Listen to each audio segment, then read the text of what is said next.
Nous avons sollicité donc 5 chercheurs de notre région qui vont intervenir sur de forme de courtes interventions, des pitchs en bon français, et qui vont nous donner une vision de ce que peut apporter leur recherche, comment elle peut impacter demain.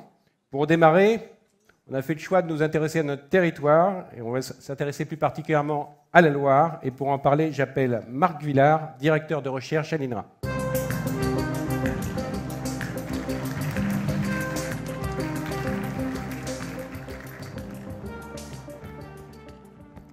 Bonjour à tous. Donc, comme c'est moi qui ouvre le bal, merci en tout cas de faire la place à la recherche. Je dois démarrer ou j'attends les autres? Allez-y. Très bien, mais merci. Vous avez beaucoup. 5 minutes. Super. Oui, j'ai vu qu'il y avait un chrono qui tournait. Là, j'ai déjà perdu 5 secondes. Donc, en tout cas, merci d'être présent. Voilà, pour démarrer, comme c'est moi qui ouvre des balles, je voulais d'abord qu'on prenne un petit peu de hauteur pour vous présenter une forêt, peut-être que vous ne connaissez pas du tout. Une forêt qui est un petit peu particulière, une forêt alluviale. On est ici sur des îles de Maroprès, qui est une très très belle forêt. Alors là, les forêts, évidemment, on a la chance d'avoir en région centre des belles forêts, peut-être que vous connaissez un petit peu plus. La forêt d'Orléans, évidemment, qui est la première forêt domaniale de France, avec ses chênes et ses pins, évidemment, avec un rôle économique extrêmement important. On a notre forêt également de Sologne, zone humide extrêmement importante aussi, plus connue pour la chasse. Mais il y a une troisième forêt, peut-être que vous ne connaissez pas beaucoup, qui longe cette Loire qui traverse quasiment de part égale la région centre et qui borde, je dirais, également en parallèle cette Loire, cette forêt donc alluviale. On voit ici des exemples de photos que j'ai prises récemment. Pourquoi elle est particulière, cette forêt? Parce qu'elle est sauvage, elle est ce qu'on appelle primaire. Si vous voulez voir une forêt, il y a bien des gens qui prennent l'avion, qui vont en Guyane, qui vont au Brésil, pour voir des aspects très sauvages. Ben vous, il n'y a pas besoin de vous déplacer, parce que nous, on a ça sur place, on a ça le long de la Loire, et c'est cette forêt primaire, c'est cette forêt sauvage que je vais vous détailler un peu plus. Voilà ces exemples de belles visions de ces arbres qui sont là et qui poussent naturellement sans aucune intervention de l'homme. Et là, la chose aussi absolument unique que nous avons, ben c'est cette forêt, elle est également en plein centre-ville. Ici, vous voyez la forêt alluviale, au pied du pont Georges V. Vous allez à Lyon, il n'y a rien du tout. Vous allez à Paris, autre capitale aussi, il n'y a pas de forêt alluviale. Vous allez à Toulouse, il n'y a pas de forêt alluviale. Nous avons ici, nous avons la chance d'avoir à Orléans, quand vous traversez le pont Georges V à pied ou en tram, eh ben vous pouvez voir une forêt sauvage, une forêt primaire qui est unique dans notre région. Alors, bien sûr, pourquoi elle est unique, cette forêt? Parce qu'elle respire. Pourquoi elle respire, cette forêt? Parce qu'à la Loire, elle respire. Évidemment, vous avez ici un débit de crue. Alors évidemment, moi j'appelle ça la respiration.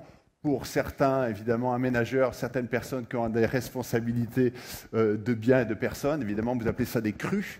Évidemment, la Loire, elle bouge, elle respire. Il y a des hauts et des bas. Vous voyez, des débits, par exemple, de 2004, le débit normal sur 50 ans, voilà, qui est en vert, avec des débits au printemps évidemment plutôt bas. Et bien, en 2013, par exemple, il y a eu une crue assez importante. Et bien, pour ça, la forêt, elle en profite, elle a besoin de ça pour sa biodiversité. Donc voilà un exemple de la dernière crue importante en décembre 2003. On est au pont Georges V, on s'arrête au milieu du pont Georges V, vous regardez en amont et puis voyez en fonction de l'été, et cette fameuse crue a été quand même assez spectaculaire. On a la chance d'avoir cette diversité et cet aspect extrêmement sauvage à pied de nos portes. Donc voilà, cette forêt alluviale, je regarde le temps, cette forêt alluviale, elle offre un certain nombre de services qu'on appelle écosystémiques. Je ne vais pas tous vous les détailler, je vais vous en détailler 2.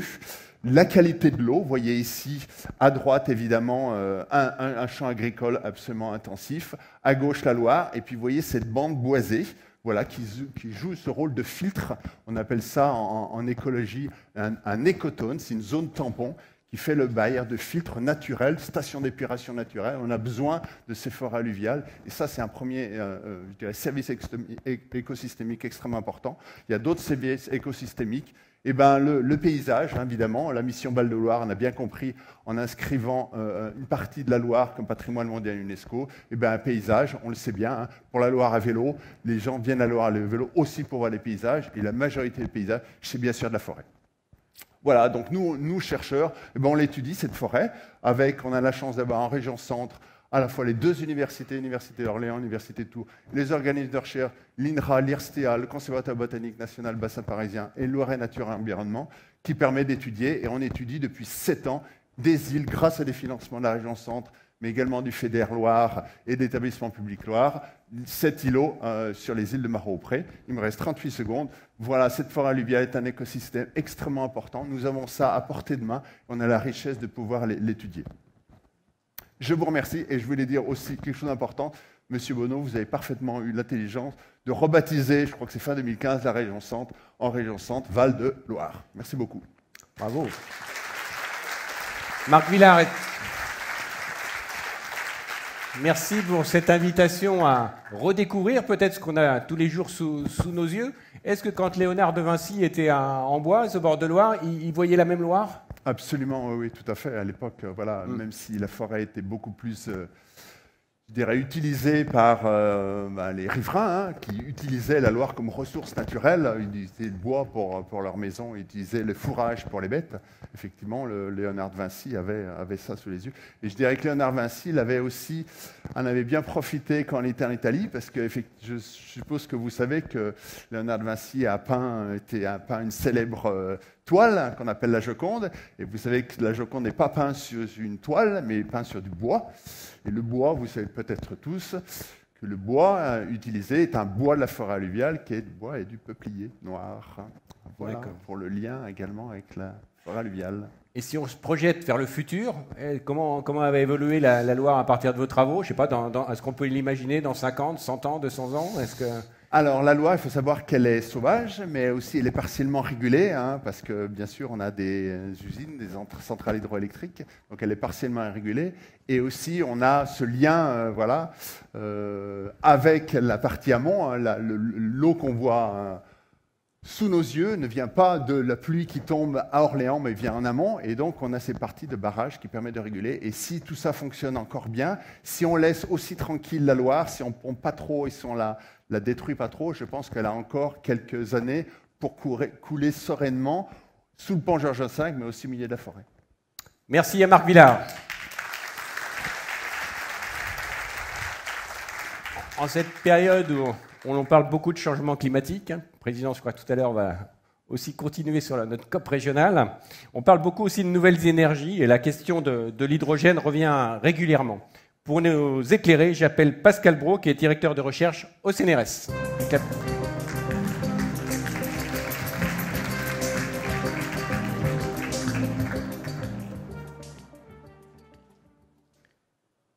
Bien, ça s'appelle demain l'hydrogène, mais en fait, c'est déjà aujourd'hui et il y a de nombreuses réalisations. Alors, cet hydrogène, c'est une histoire assez ancienne, puisqu'on a converti l'hydrogène en électricité dès 1856. Alors, pourquoi se réveiller maintenant avec l'hydrogène? Donc, depuis une dizaine d'années, je dirais, à l'époque du premier choc pétrolier en 1973, c'était revenu à la mode. Et puis, souvenez-vous, pour l'émission Apollo, il y avait déjà des piles à combustible dans ces vaisseaux spatiaux.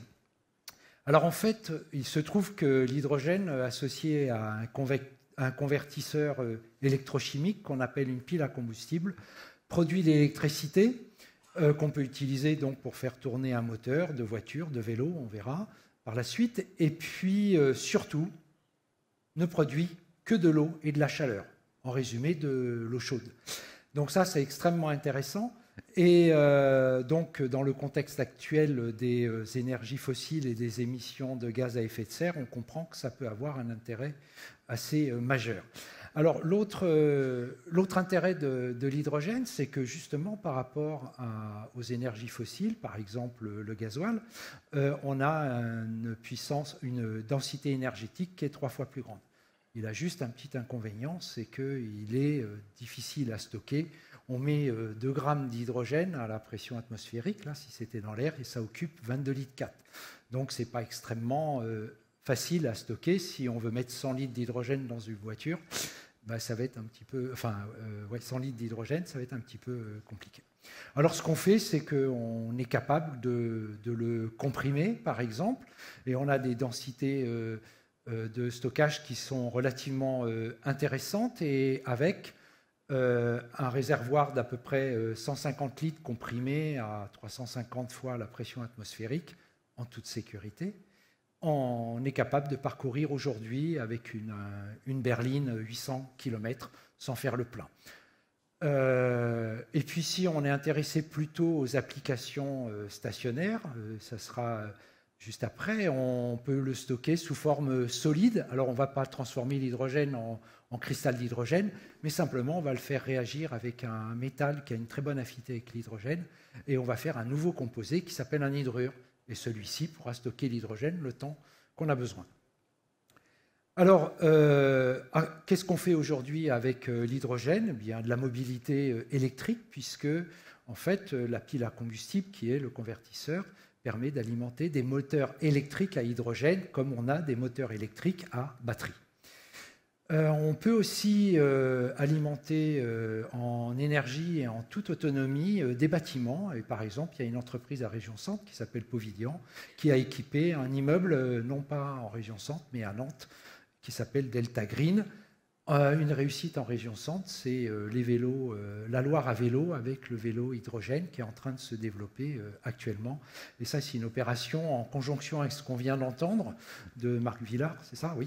Voilà, c'est intéressant. Et puis également ce qu'on appelle des auxiliaires de puissance, et puis qu'on appelle aussi groupe électrogène, mais purement à base d'hydrogène et d'électricité.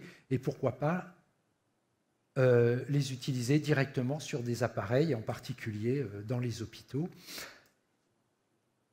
Alors, quels sont les avantages? Je fais attention, je suis toujours extrêmement bavard, au temps qui reste. Un des gros avantages de l'hydrogène, c'est sa production par les énergies renouvelables. Une des propriétés, et pour certains un des problèmes, des énergies renouvelables, c'est l'intermittence et le caractère aléatoire. Ça veut dire quoi? Ça veut dire, par exemple, le soleil nous éclaire dans la journée. Simplement, on a besoin d'électricité avec des pics de consommation le matin et à midi. Et à 10 heures du matin, on consomme relativement peu d'électricité.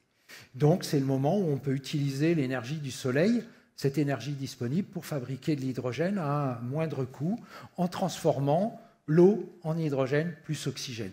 Et alors, c'est le deuxième point, c'est que l'intérêt de l'hydrogène, c'est qu'on en trouve en très grande partie dans l'eau. Et l'eau n'est peut-être pas une énergie renouvelable si on n'en prend pas soin, mais elle est au moins presque inépuisable. Et si on a un bon cycle, alors elle sera renouvelable. Voilà, et puis pour terminer sur une note régionale, avec un succès que nous avons eu avec la société Crésit Industrie, de pouvoir alimenter en toute autonomie un ascenseur de la société Otis ici en région. Et l'idée maintenant, c'est d'aller alimenter des bâtiments, et on va continuer ce chemin pour déployer l'énergie hydrogène en région centre. Voilà, je vous remercie. Bravo, merci à Pascal Brault. Pascal Brault, on a dit que finalement c'était une technologie que l'on connaissait depuis longtemps. Pourquoi ça ne s'est pas développé plus vite? Alors, il y avait deux raisons. Une raison, je dirais, psychologique, la peur de l'hydrogène qui était liée à l'explosion de l'Hindenburg. Et puis, une autre raison qui était à l'époque des coûts des matériaux qui sont en train de diminuer. Et puis, on a la chance d'avoir l'Union européenne et de travailler dans un large écosystème, et cette Union européenne finance très largement les études de déploiement de l'hydrogène, ce qui fait qu'on est en train de maintenant de pouvoir standardiser cette technologie. Ça ne veut pas dire qu'il n'y a plus de recherche, hein. La recherche maintenant se concentre sur les améliorations pour les 10 ans à venir, mais là, on est prêt. Donc il faudrait, alors on en fait très peu en France, on en fait un peu en région centre, mais il faut booster cette énergie. C'est essentiel dans le cadre du développement durable. Et comment on pourrait accélérer son déploiement sur notre territoire, là, en région Centre-Val de Loire? Alors, il y a plusieurs initiatives. Hein. Il y en a une, je dirais, qui est aussi le levier bien connu de la commande publique. Peut-être plutôt commander des bus hydrogène dont le coût est le même qu'un bus diesel. Voilà. Donc ça, c'est des premières choses. Il y a ça. Puis il y a quand même un certain nombre d'initiatives partout en France, dans les territoires. Par exemple, en Franche-Comté, des investissements de 90 millions d'euros pour déployer l'hydrogène en Franche-Comté. Donc je pense que ça va venir, mais ça viendra probablement des territoires. Merci, Pascal Brault.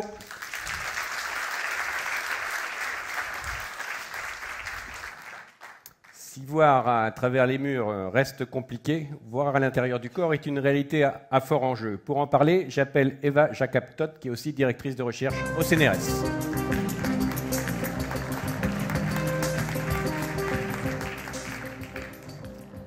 Bonjour, je suis chimiste. J'aimerais vous montrer comment la chimie est en train de révolutionner l'imagerie médicale. Donc, quand on parle de l'imagerie, on pense à l'imagerie diagnostique qui regroupe l'ensemble des techniques qui permettent de voir à l'intérieur du corps. Il est aussi très important de souligner que l'imagerie est de plus en plus présente dans la recherche biomédicale afin de mieux comprendre les processus biologiques ou pathologiques, aussi pour accélérer le développement de nouveaux médicaments quand il s'agit de l'industrie pharmaceutique. Évidemment, dans ce cas-là, l'objet de l'imagerie est le petit animal en contraste à l'imagerie médicale où il s'agit de l'homme. Donc, une technique d'imagerie médicale doit être pas invasive. Il doit montrer la morphologie, c'est-à-dire la structure du corps, mais on cherche de voir beaucoup plus, notamment la fonction d'un organe, l'activité métabolique ou encore la présence de certaines molécules qui sont des signatures des pathologies qu'on va appeler des biomarqueurs. Très important, le fait que ce sont des choses qui sont invisibles à l'œil, même si on ouvrait le corps, on ne pourrait pas voir ces biomarqueurs. Par exemple, ici, vous voyez une image IRM avec la structure du cerveau, mais les traits en couleur représentent la connectivité des neurones. Donc, c'est typiquement qu'on ne pourrait pas voir à l'œil nu. Ou encore, dans ces images, ça représente la fibrose d'un poumon qui était visualisée en utilisant une molécule qui est spécifique à cette maladie. Donc, pour ça, et notamment, j'aimerais plus parler de l'IRM qui nous intéresse en particulier, qui est à la base une imagerie morphologique, donc encore une fois, qui représente la structure, comme vous voyez ici sur cette image-là, avec une tumeur dans le cerveau de ce patient. Donc, c'est déjà très bien, mais est-ce qu'on peut lui demander plus? Est-ce qu'on peut imaginer quel type de tumeur se trouve dans le cerveau de ce patient? Quels sont les biomarqueurs qui sont présents sur ces cellules-là? Ou, enfin, est-ce qu'on pourrait voir déjà le dérèglement moléculaire de ces cellules avant que la tumeur elle-même apparaisse? Dans ce cas-là, on va parler de l'imagerie moléculaire. Et dans cette imagerie moléculaire, c'est la chimie qui est porteuse de l'innovation. Donc aujourd'hui, les chimistes sont capables de fabriquer des sondes intelligentes qui sont donc injectées aux patients et qui vont produire un signal IRM spécifique aux biomarqueurs qu'on souhaite visualiser. Donc, voilà, c'est ce que vous voyez sur l'image. Le signal va s'allumer uniquement quand notre sonde qui a été injectée au patient rencontre le biomarqueur à visualiser. Donc, j'aimerais vous montrer un exemple. Il s'agit de la détection des enzymes qui sont des biomarqueurs particulièrement intéressants parce que leur activité est très souvent déréglée, perturbée dans différentes pathologies. Donc, aujourd'hui, nous sommes capables de faire des molécules qui, quand elles rencontrent une enzyme, vont changer de structure et vont changer le signal produit sur les images IRM. Donc, comme si une lampe s'allumait uniquement à l'endroit où cette enzyme se trouve. Donc, juste un exemple très simple de ce type d'imagerie, pour l'instant uniquement in vitro, donc dans des tubes. Entouré en rouge, vous voyez un tube qui contient une bactérie qui ne présente pas une enzyme particulière, alors que dans le tube bleu, c'est une même sorte de bactérie, mais qui présente cette enzyme. Et vous voyez qu'avec le temps, l'enzyme va convertir notre agent et ce sera détectable sur les images IRM. Évidemment, c'est quelque chose qui est extrêmement important pour savoir quel type de bactéries se trouve dans une pathologie. Et ça serait important pour choisir le bon traitement. Donc, l'imagerie moléculaire est une étape essentielle pour la médecine personnalisée. Évidemment, la première étape est d'identifier quels sont les biomarqueurs qu'on souhaite détecter, quelles sont les signatures moléculaires de la maladie. Par la suite, les chimistes seront capables de fabriquer des sondes d'imagerie qui, une fois injectées dans le patient, vont s'allumer uniquement en présence de ces biomarqueurs. Et ce sera visible sur les images uniquement à l'endroit où ce biomarqueur est présent. Donc, ça nous permettra de détecter des maladies avant l'apparition des signes morphologiques, par exemple des tumeurs. Ça peut permettre également de suivre la délivrance des médicaments in vivo et ainsi personnaliser le traitement vraiment adapté à chaque patient. Évidemment, la chimie est au centre de ce développement. Donc, en résumé, j'aimerais vous dire que l'avenir de l'imagerie est sûrement moléculaire, qu'on sera capable de visualiser des molécules, des biomarqueurs qui sont les signatures d'une pathologie donnée, et ainsi un diagnostic précoce bien avant l'apparition des changements structuraux, des changements morphologiques sera possible. Donc, c'est un processus interdisciplinaire, mais le rôle du chimiste est primordial. Merci.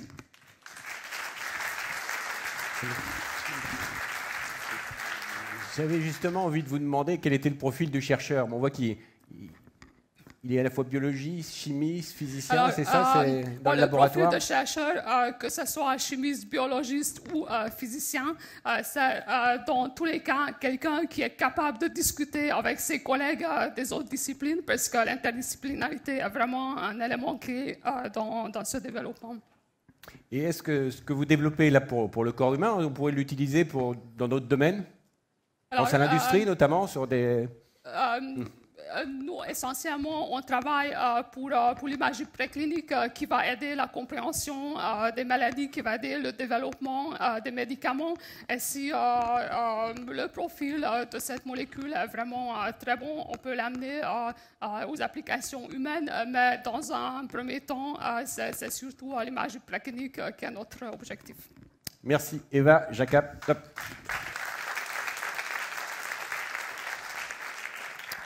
Maintenant, je vous propose d'accueillir Anne Poupon, qui est directrice de recherche au CNRS et qui vient de créer une entreprise dans un domaine tout à fait particulier. Je vous laisse la découvrir. J'ai pas de diapo. Bonjour, oui, donc je suis Anne Poupon, directrice de recherche au CNRS. Donc je travaille sur le centre INRA Val-de-Loire. Donc quand j'étais étudiante, comme beaucoup de gens, quand j'ai passé mon bac, je me suis demandé qu'est-ce que j'allais faire après. Et j'étais intéressée par la biologie, j'étais intéressée par les mathématiques. Et finalement, j'ai eu la chance de pouvoir faire les deux.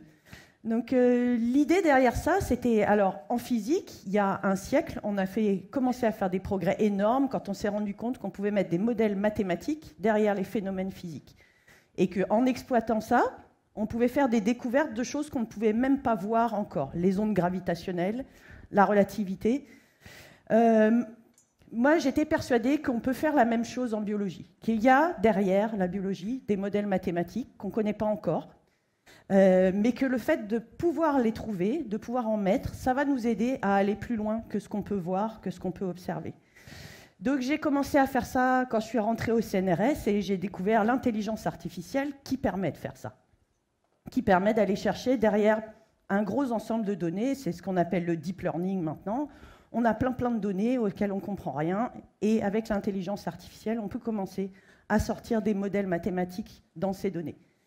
Donc j'ai commencé par appliquer ça aux interactions protéine-protéine. Alors ça peut paraître un peu abscon, mais il faut savoir que dans le fonctionnement de notre corps, à l'intérieur de nos cellules, eh bien, c'est comme ça que ça se passe. Il y a une protéine qui va aller se mettre sur une autre protéine, qui va aller se mettre sur une autre, et c'est comme ça qu'on a une réaction de nos cellules, comme ça qu'elles s'adaptent aux conditions.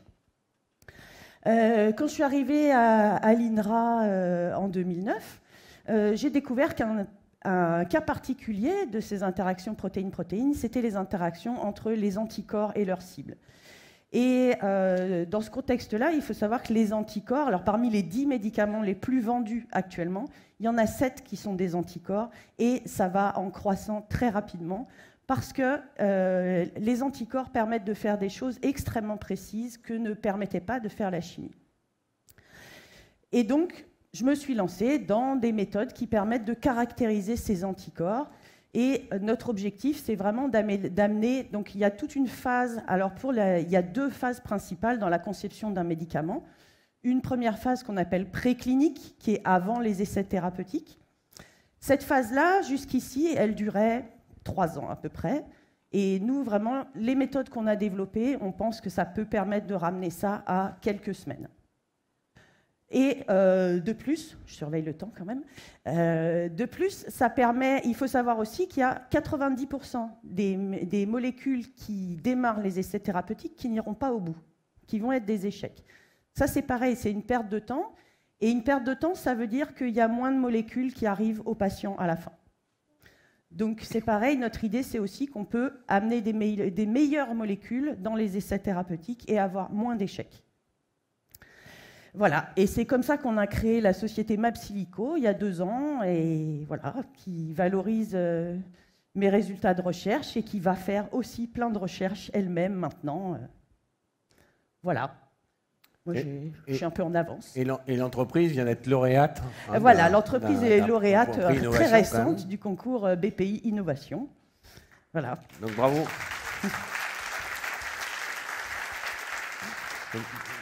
Vous avez raison, on voit que les coûts de fabrication des médicaments est très élevé, donc à travers votre technologie, on va pouvoir diminuer le temps, donc le risque, donc des coûts quoi, de médicaments de demain. Oui, parce que ce coût du médicament, c'est non seulement le temps de développement, 3 ans après, bon, et le coût des essais thérapeutiques, ça, nous, on n'y peut rien, ça restera comme ça, mais ces 3 premières années, ça coûte cher, et ça coûte d'autant plus cher qu'il y a 9 molécules sur 10 qui ne vont pas aller au bout.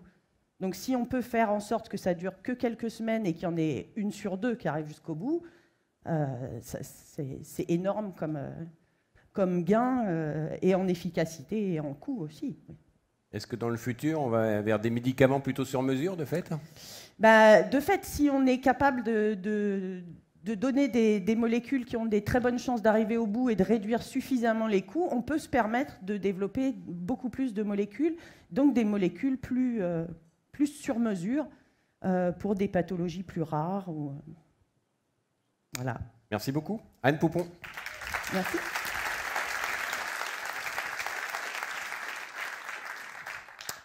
On vient de voir comment l'intelligence artificielle peut aider à développer les médicaments du futur. Maintenant, j'appelle Rida Ambly, qui est professeure des universités à Polytech Orléans et qui va nous dire comment l'intelligence artificielle pourrait être plus largement utilisée.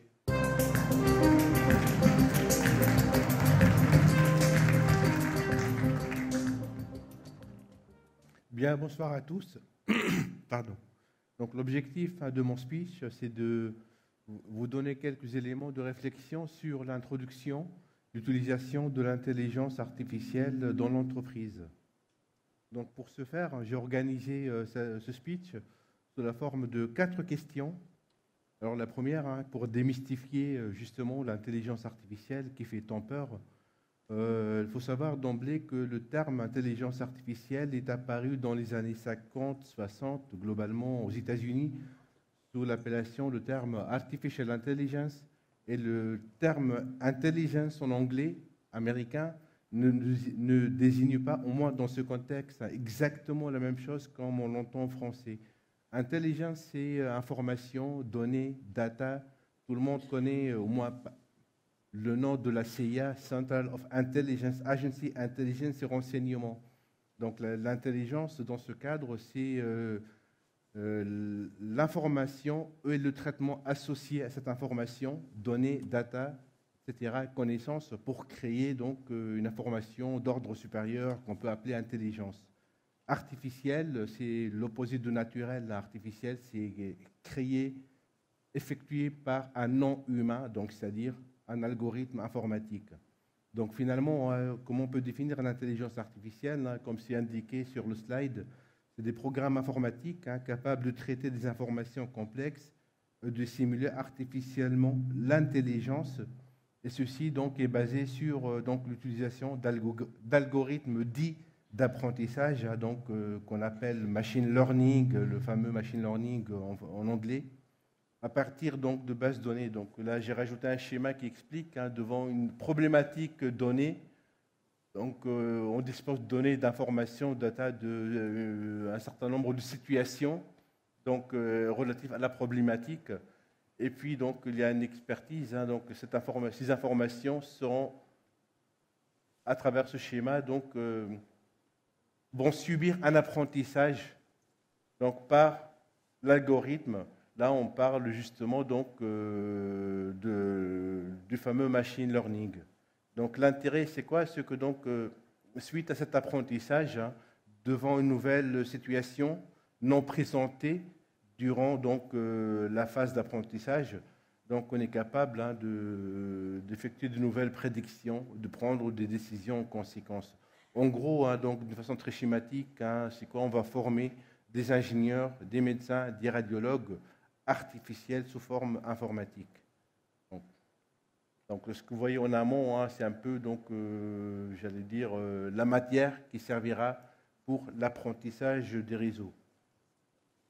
Donc, les domaines d'application sont extrêmement vastes et nombreux. Hein, donc, le temps est extrêmement court, hein, pour tous les lister. On a vu un exemple, hein, Madame Poupon, qui travaille sur la mise en œuvre de l'intelligence artificielle pour développer de nouveaux médicaments. On trouve l'IA dans les secteurs de la défense, la santé, le diagnostic, tout ce qui est banque, finance, etc., etc. Il y a autant d'applications possibles que de services dans des entreprises.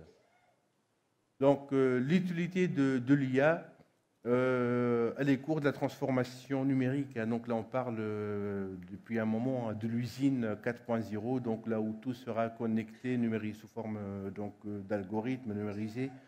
Elle permet d'accélérer donc la production, augmenter la productivité, la qualité, optimise les produits, diminue les frais, les délais, participe au développement de nouveaux produits également. Et on estime, hein, donc ça c'est des études qui ont été effectuées, que d'ici 2035, hein, on n'est pas à 2519, on augmenterait la productivité à peu près de l'ordre de 40%.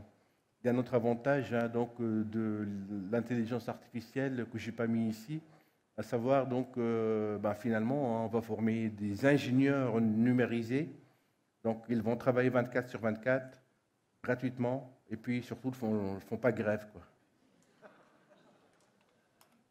Donc en France, hein, voilà, donc j'ai rajouté à la dernière minute, hein, cette graphique.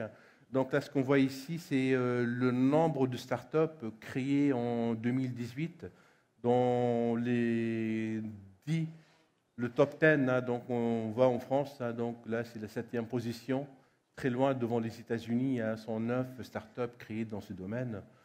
Il y a de la marge à faire, quoi. Donc il y a des possibilités de progrès pour arriver donc à des rangs un peu supérieurs. Non, il n'y a pas 5 minutes de plus, hein, je vois que le compteur repartait.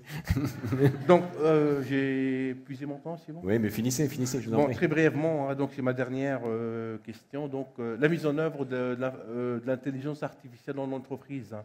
Donc, très brièvement, il faut savoir qu'il existe de nombreux algorithmes en freeware gratuits sur Internet qu'on peut donc télécharger. Le problème, c'est que c'est des algorithmes qui restent très complexes. Ça se présente sous forme de lignes de code ou des éléments qu'il faut brancher, donc coupler. Ça rend donc l'utilisation relativement complexe. Il existe aussi des codes commerciaux qui restent rigides et complexes à mettre en œuvre, de type boîte noire, car ça ne permet pas de comprendre ce qui se passe lors du processus, hein, d'apprentissage lui-même. Donc ça se présente sous cette forme-là.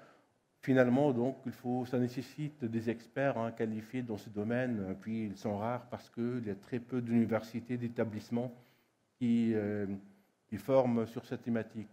Et ça, c'est mon dernier transparent. Hein, donc, avec mon équipe, hein, je travaille sur la thématique il y a 15 ans maintenant.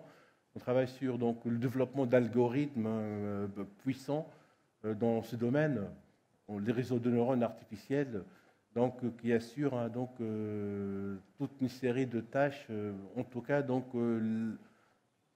On a développé donc une interface que voici, qui permet une mise en œuvre très simple, personnalisée, transparente, utilisable par un non-spécialiste, et avec la possibilité d'intégrer donc ce logiciel, les algorithmes, dans des processus existants, ce qui donc rajoute une souplesse supplémentaire comparée aux autres algorithmes existants, encore une fois, qui restent très complexes à mettre en œuvre par des entreprises ordinaires. Justement, vous évoquez les entreprises. Quel conseil vous donneriez à une entreprise qui veut s'intéresser à l'intelligence artificielle? Parce que là, vous venez de dire que c'est complexe. À quel moment on peut s'intéresser par rapport à son processus de fabrication? Alors, donc, d'une façon très terre-à-terre, moi je dis aux entreprises, il ne faut pas avoir peur de cette technique. Il faut se rapprocher de spécialistes, que ce soit universitaires, essentiellement universitaires, et puis commencer par des choses simples, mettre en place des projets d'études d'étudiants, des thèses en chiffres, des petits contrats, donc ne serait-ce que pour instaurer cette culture d'intelligence artificielle dans les entreprises. Vous avez parlé un peu de la fameuse boîte noire tout à l'heure, Oui. ça peut inquiéter ou... Oui, la boîte noire, finalement, c'est quoi cette histoire de boîte noire, parce que donc, dans le processus d'apprentissage, donc, on va former cette espèce d'expert numérique, artificiel, qui n'est pas capable d'expliquer, d'interpréter. Donc, il va seulement sortir un résultat final. Donc, là, justement, nous, ce qu'on fait avec mon équipe depuis plus de 15 ans maintenant, c'est justement de développer des méthodes qui permettent d'analyser, d'interpréter, d'effectuer des corrélations. Donc, dans